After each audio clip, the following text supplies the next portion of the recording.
There's something about returning to places that used to make us feel safe, only to find them different, changed somehow, as if they're holding secrets we once overlooked. It feels like walking through a dream. I step further into my grandmother's garden, barely breathing, unwilling to disturb the heavy silence. It's been months since she passed, but I still half expect her to emerge from behind the towering marigolds, wearing that faded cotton sari, hair pinned up just so. My eyes linger on her favorite spot, the bench beside the lilies, where she'd sit with her tea, often quiet, sometimes lost in thought. When I was younger, I'd sit beside her and ask endless questions about everything, and she'd always answer with a knowing smile, one that hinted at things too vast for words. Tonight, though, the garden doesn't feel like hers. It feels like it belongs to something else, something ancient. I walk slowly, guided by the dim moonlight, taking care not to step on the delicate petals scattered on the path. Each step feels like entering a memory, scenes flashing in my mind, one after another. Here, I once learned to braid garlands with her. Over there, we'd plant seeds together, burying them with whispered promises of growth. As I move deeper, an almost inaudible rustling sounds from the far corner. My heart skips, instinctively wary, but I brush it off as the wind. I pull my sweater closer, though not against the cold. There's an uneasy warmth lingering in the air, as if the garden is breathing, alive in ways I hadn't noticed as a child. I reach the old jasmine tree, its branches heavy with blossoms, and I catch a familiar, comforting scent. It's strange, but in that moment, I feel as if she's here with me, somehow both near and impossibly far. I close my eyes and think of her voice, the gentle rise and fall, how she'd recite verses from her favorite poems as she tended to her plants. She used to say that poems and gardens both spoke in a language of secrets, meant for those willing to listen. Back then, I didn't understand. But now, alone in the stillness, I think I do. "Are you there, Grandma?" I whisper, feeling a little foolish. Just then, a cold gust sweeps through the garden, and I could swear I hear her voice. Not words exactly, but an echo, a familiar vibration that wraps around me like a comforting memory. Goosebumps prickle up my arms.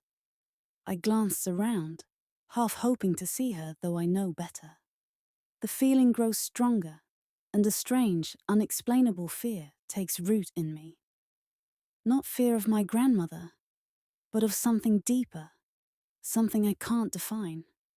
My thoughts drift back to the last conversation we had before she passed.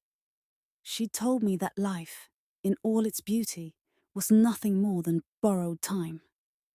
"You have to live like every moment matters, because it does," she'd said, her gaze far away, her hand trembling slightly as she reached for mine. We're all connected, like these plants, to the earth, to each other. When you understand that, you'll see the world as I do. At the time, I'd brushed it off as just another one of her poetic musings. But now, standing here, surrounded by the quiet pulse of her garden, her words echo back with an intensity that nearly takes my breath away. It's like a thin veil has been lifted, and I'm glimpsing a world that exists just beyond sight.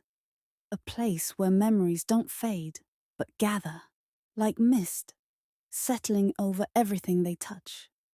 Then, without thinking, I wandered towards a small patch near the garden's edge.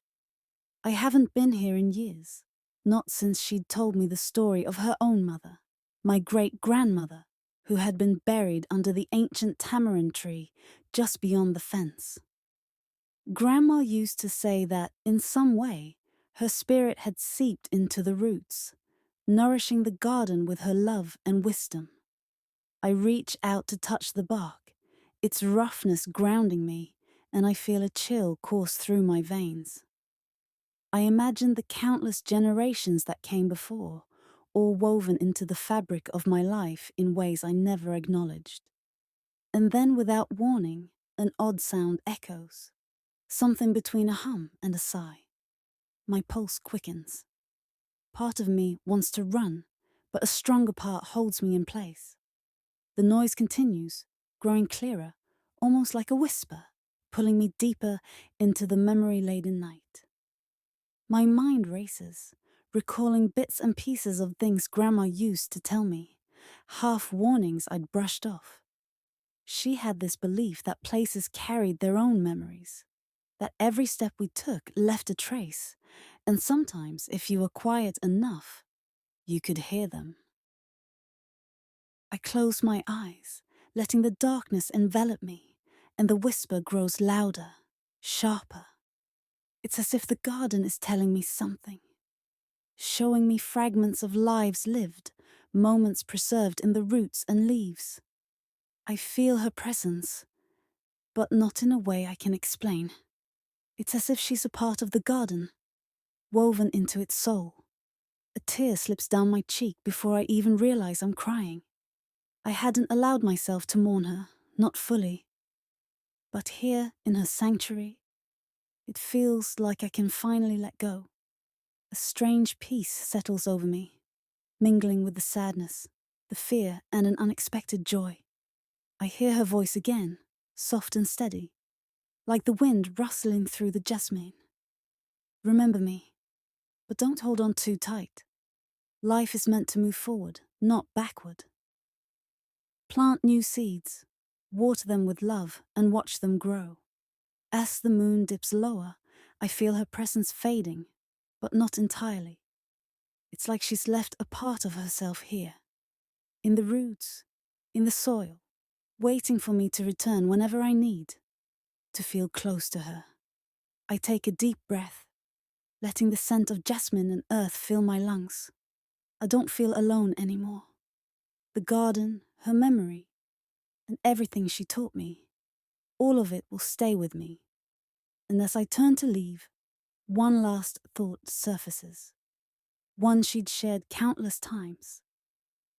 In every ending, there's a new beginning. Just listen, and you'll hear it calling.